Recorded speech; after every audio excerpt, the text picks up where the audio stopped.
Welcome to Speedrunner Reviews. In this series I'll be analysing and reviewing games using the mindset of speedrunning. This video will look at the game from three perspectives.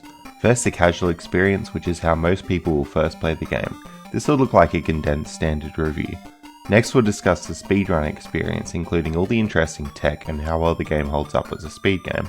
Finally, we'll look at the tool-assisted speedrun, showing what the game looks like when pushed to the theoretical limit. Today we're playing Wonder Boy 3 The Dragon's Trap on the Sega Master System, and it's potentially, some people say, the best game on the Sega Master System, and it's got a really interesting speedrun as well. Before we get stuck into it, if you end up enjoying this video, please consider subscribing to keep up to date.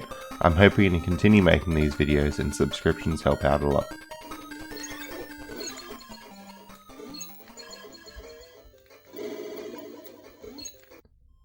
Before getting stuck into this game, I want to tell the story of how I came across this game and started playing it. And to tell that story, we need to talk about how you used to buy retro games in sort of 2010, 2011. You bought them through garage sales. And that's basically when people open up their house and sell you a whole bunch of stuff. So we'd always go to garage sales under the name Sailing, which was a lovely Sunday morning activity of basically just going to the bakery, getting a pie, and then going to a whole bunch of garage sales. And it was always really exciting whenever they had retro games at garage sales. So one week, my dad got in touch with somebody who was running a garage sale and was selling a whole bunch of retro games, and actually organised for me to come back in after the sale was done because they didn't sell a bunch. Now this was before retro games were way overpriced, and let's just say I got a big haul for very cheap. I'd only just started working, so I had about $100. For that $100, I bought about 5 Super Nintendo games, all pretty high-end, like Donkey Kong Country 2 kind of games. I bought about 15 box Sega Master System games, an actual Super Nintendo console, and a couple of controllers. This is all for about $100. And I remember actually coming home and laying out all the items on my bedroom floor, and it like went across the whole floor. It's absolutely insane that you used to be able to get all those retro games for that sort of price. But as you might be able to guess, amongst those games was Wonder Boy 3. Now, as you can imagine, with such a large game purchase, I had a lot of games to play. My collection was looking something like this at the time, and I had no shortage of experiences. So I spent the next few months sort of chugging through all these games and seeing what they had to offer. But with that mindset, if a game was a bit confusing or I got a bit lost, I just moved on to the next one. And that was the case for Wonder Boy 3. This game has an open-ended path where you can go left or right, and that basically just threw me, and I thought, I don't have time to go through this, I've got like 20 more games to play, I'll just leave it for now. But then one day I came home from work and my brother had been playing Wonder Boy 3, and boy did it turn out to be a fantastic experience that I'm glad I didn't miss out on. He'd essentially gotten through the whole game, and then we went back to the start and then we played through it again, and it was amazing. If you're familiar with the Wonder Boy series, you might know Wonder Boy 1, or otherwise known as Adventure Island if you've played it on the NES, and it's a pretty standard linear platformer kind of game. In fact, Adventure Island continued with this all the way through the series. But the Wonder Boy series changed a little bit into the Monster World series, and actually turned into sort of an action RPG. I didn't realise at the time when playing Wonder Boy 3, but it is a very open game, basically a Metroidvania, and you get lots of different items and abilities and go exploring, much unlike the first game in the series. This actually led to the series being pretty confusing in how they named their games. So we had the Wonder Boy at the start, and then Wonder Boy Monsterland, the sequel, which turned into an RPG. Then we had Wonder Boy 3 Monsterland. Now that's a different game to what we're talking about today, versus Wonder Boy 3 Dragon's Trap. These two games are nothing alike. Monsterland's a shooter. Then you have Wonder Boy in Monster World, which I always think of as Wonder Boy 5, Monster World 3. And then you have Monster World 4 after that, and then the Cursed Kingdom. Yeah, it's like so confusing. So there's sort of the Monster World series running in parallel to the Wonder Boy series. So I often think Monsterland is the first one, then this one we're talking about today is the second one, and then Monster World is the third one, and then this one after this is the fourth one. But if you know this is Wonder Boy 5, you'll think of this as Wonder Boy 6, even though it was only released in Japan. Yeah, it's just a mess. Anyway, let's talk about the game itself now. So when you start out the game, you're going through a little maze, and this is actually the end of the previous game that you're going through.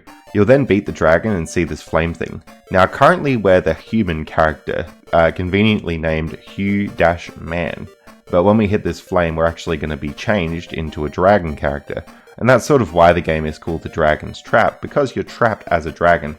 So this is actually the last time we'll ever be human all the way through the game until the very end cutscene, and then you're just the dragon until then. So they do the classic trope in games where you're really strong at the start, and then when you're the dragon you become weak. You'll notice we got full hearts there at the top. That is not going to last for the rest of the game. But you gradually gain back your powers along with different transformations. The dragon can't really do much special, but it does shoot a fireball rather than using a sword. So that makes it a little bit easier to hit enemies from a distance and makes it for a good start of the game. It is an action RPG, so you will get armor and power-ups and stuff, but it's not that useful for the dragon. It becomes mainly more useful when you get other characters. Speaking of other characters, we eventually get this little guy, sort of like mouse man guy. And this one can walk on these checkered blocks, which is kind of a cool ability. So you can see how this game sort of plays out. You'll get new characters, each of which has a new ability. And this one, for example, can get through small spaces, but can also climb on walls and roofs if it's appropriate. And this character will unlock the next area of the game, and then it just goes on like that.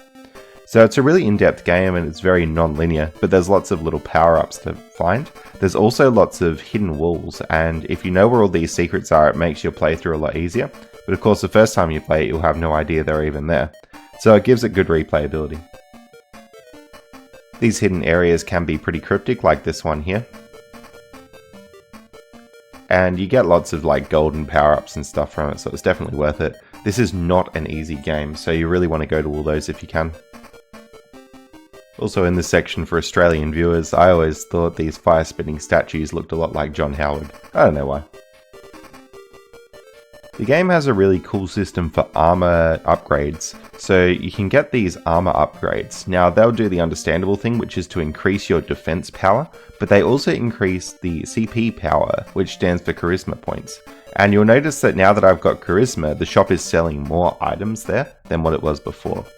So that's basically what you have to do. You have to get enough charisma so that the shop's actually going to sell you the stuff you want, and to get charisma you have to actually get armor. The other way you can get charisma is by enemies which drop charm stones, but they're pretty rare and they only give you 1 charisma point every time you do that. The other thing to mention is the items that you can use. So that enemy there dropped a boomerang, and now we can throw boomerangs at all the other enemies. So normally with these items they're single use and you just fire whatever the projectile is and leave it. But in the case of the boomerang, if you catch it again, you can use it again. So the boomerang ends up being an extremely powerful item for that reason, and very useful in the speedrun. Now when you start off this game, you're locked into whatever character you're currently using, but you'll eventually find these rooms here where you can change between characters. And once these rooms open up is where the game really opens up, because you can do cool things like go through a little castle sequence and have to use multiple different characters for multiple different areas. Whenever you get a new character, you don't just want to go to the next new area, you really want to explore around for secrets. For example, here when you get the fish dude, you can swim up here and grab whatever's in this door. It's even possible to travel right back to where you started the game and get some really good equipment called the Legendary Sword, Armor and Shield. And this is an excellent power up and definitely worth doing this at some point in your playthrough. It's also a little cool feature that you get to come back to this area and go to all the places you went at the start of the game as human. And one of the absolute coolest parts of this game is how many little cheats and Easter eggs and dev codes there are in it. It's actually crazy what you can do.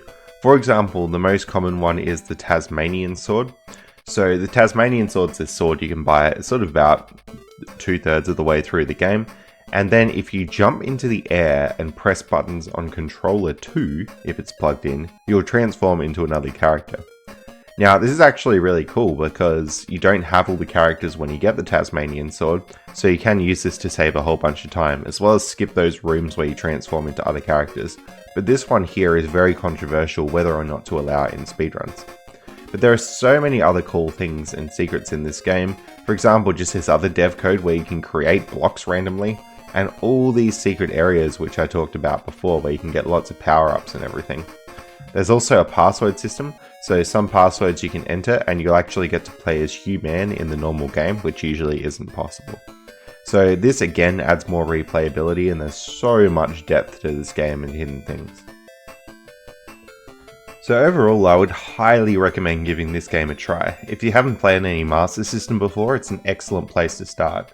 But if you're going to try it, I'd actually recommend playing the remake. They went to a lot of effort to make sure this remake plays pretty much like the original games, just with a few extra features added. In fact, they even have a really cool mode on the remake where you can change to the old style graphics halfway through the game, and then you can just change back and forth as well. You'll see it there, playing in HD versus 8-bit, which is pretty cool. So whether you play the remake or the original game, this one is definitely worth your time.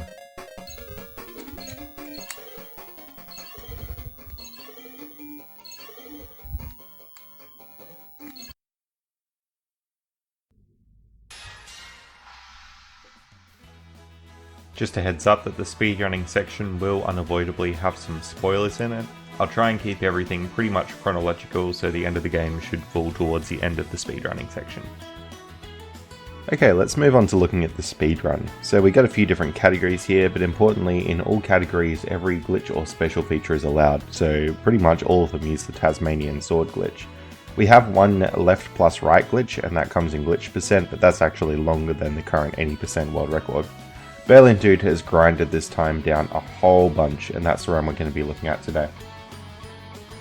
The run here starts off pretty normally. It's a bit of a maze, this area of the game, but once you know your way through it should be pretty fine.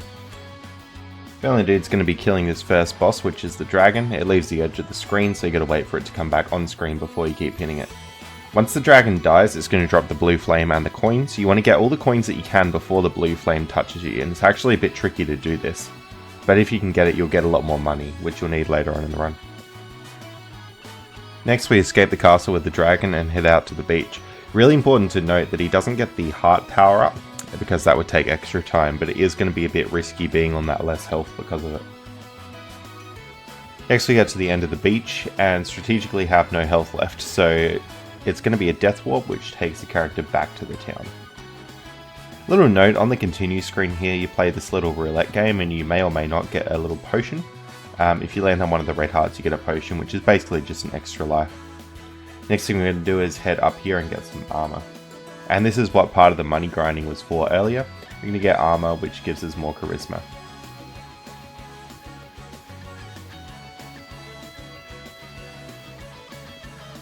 You'll notice Berlin Dude equipped the armor so that he could buy the sword, and that's because the sword requires a certain amount of charisma to actually buy. So the real purpose of that trip to the shop was just to do a little bit more damage to enemies and bosses. You're also going to see Berlin Dude go into the pyramid, past all the John Howard statues, and make really good use of the secret area here. So the secret areas are a bit tricky to manage because you don't want to lose a whole bunch of time going into them, but also the items that you get are really useful. But this one was actually worth doing. Saves you grinding on enemies and everything. Before going into the boss here, Berlin Dude's going to equip the fireball weapon. Now the fireball is one of the special weapons and it sort of goes in a wave-like pattern. And the reason this is necessary is because the boss actually flies up out of your reach. So there's one fireball. It's different to the normal fireball that the dragon fires.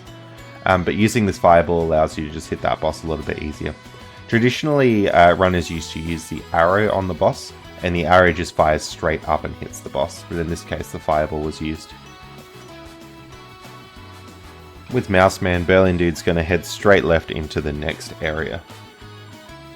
Again, in this screen we got another secret room with lots of good collectibles, and it really shows how a good part of this run is knowing the game very well and knowing where all those secrets are.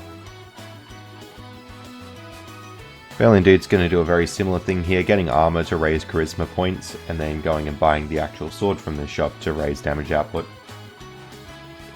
I always found this forest bit kind of weird in this game because there's just a random enemy that drops the key to the next area. It's this little red bubble looking enemy thing, and you actually have to kill it to progress through the game. It's a bit weird. There it is, and then Berlin Dude's going to head up to the next area.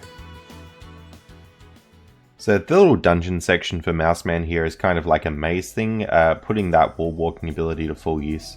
One thing that I really like about the dungeon is you do eventually go inside the walls, which is kind of a cool little gimmick, and the music changes when you do that on the game as well.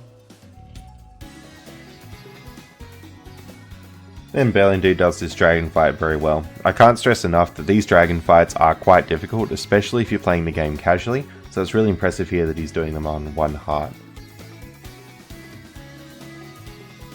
After this, Berlin Dude gets access to Piranha Man, which has a swimming ability. He's going to grab another key there from that same enemy as before, so that he has the key for a little bit later and then sort of exit out. The Piranha Man actually opens up the game quite a bit. Now there is the glitched run, which uses the left plus right glitch, and that glitch involves swimming with the Piranha Man. So basically, when you're swimming with the Piranha and you press left and right, you're going to gain a lot of height, and you can actually break past the water surface and fly through the air. The glitch is incredibly difficult to do, and you have to tap the buttons really fast, and this category doesn't use that glitch. That being said, it's still very fast to do the game without the glitch anyway. Berlin Dude's doing the next intended bit of the game and getting the block sword. This is a special sword that breaks open blocks, so you can see those 2 grey blocks here normally couldn't be broken until you then get the sword. Now the game has looked extremely normal up to this point, and this is the route that you would take casually playing through the game, but it is about to diverge quite a lot. Now normally in town you would become Piranha Man and swim in the underwater area of that first section we did, and that gets you to the next boss. But what we're going to do instead is take Mouse Man to the left, and we're going to head down into this area. Now this area normally you would only go into with the lion transformation, but we're actually the mouse transformation now. So if we try and go left here, what's eventually going to happen is we're going to get towards the boss, and I'm pretty sure you can actually get all the way to the boss, but it's incredibly difficult to beat with Mouse Man. The issue with the boss of this area is that it's got quite a high hitbox on its head, so you need to use special weapons as mouse to hit the boss, and those special weapons don't do much damage.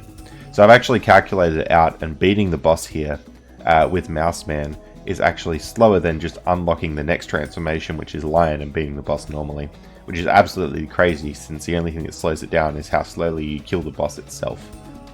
But as you might imagine, we're not in here to beat the boss. In classic Wonder Boy 3 fashion, we have a secret room coming up, and that room has the Tasmanian sword in it. So it's up in this section, and you wouldn't really know it's there because it's basically just this invisible door, but if you hold up, you'll be able to go through the door and get that sword. Berlin Dude needs a lot of money to buy this thing, so that's why he's been grinding so much throughout the run. Now with the Tasmanian sword on, it's got a special ability, and essentially what it lets you do is change characters for free any way you want, and that includes characters we haven't unlocked yet. So Berlin Dude's instantly going to get access to the Lion Man and the Hawk Man. So it's a bit unclear whether this is a debug feature or like an intended gimmick in the game, but it's a pretty cool glitch nonetheless. Just before launching into using that Tasmanian sword properly, Berlin Dude's got the Magic Saber power up, and that's just another sword there which can be used to spawn special blocks which you can break. You need that to get into the final castle in the game. You'll notice now Berlin Dude is just Hawkman, which we have not unlocked yet. The Hawk you would get from going through that area he was in before with that boss that's very difficult to beat as Mouse. You're supposed to beat it as Lion. Berlin Dude is just going into the castle from the start of the game, and you need the Hawk to get there unless you're going to be using that Piranha swim glitch to get there. But essentially what he's going to be doing is going and getting the legendary sword. The legendary sword has a much higher damage output, so it's going to be really useful for the final boss, especially since you don't want to sit there and grind for a really good sword otherwise. The legendary sword is in this room where you first fought that first dragon in the game. The cool thing about this room that a lot of people wouldn't know is if you go back into the room after getting the sword, there's a chest which has like 2,000 gold in it. Very, very useful. But Berlin Dude's not going to get that because he doesn't actually need the gold at this point. After this castle, we're going to take a death warp to get back to the start of the run, and then we're going to be going towards the castle at the final end of the game. Berlin Dude's just got a key there, which he's going to use later. Alright, back after this death warp, we're in the main town. We're going to fly up to that last castle. This bit in here is the only real use of the magical saber anywhere in the run, but you do need it to beat the run. That's why I grabbed it before. But you can see here through this door, which we needed that key for, Berlin Dude's going to equip the magical saber and then just break this block in the middle of the room. That block sort of has the door in it to the final area, so that's why he's done that. And now we're sort of in the final castle section.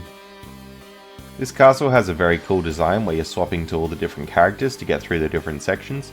Of course, with the Tasmanian sword, you don't actually have to go in the door with the character swap room. all you need to do is use the Tasmanian sword to swap characters.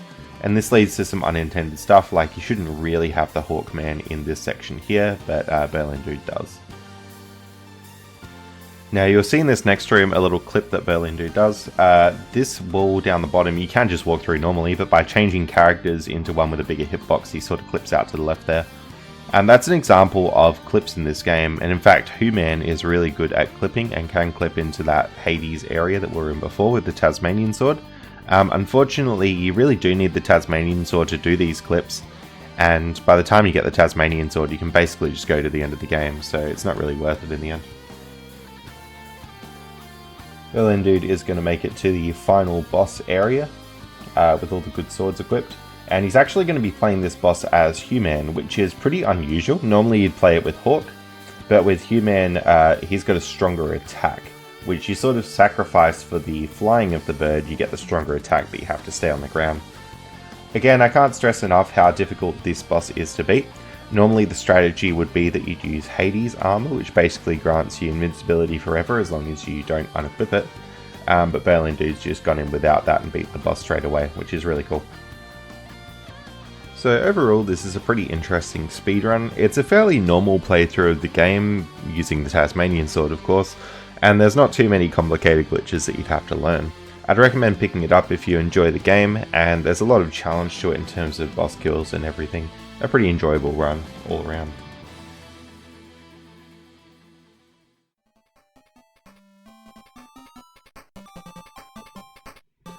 Okay, the first Taz I'll talk about in this section is this 3108 by Angerfist and Ogreslayer.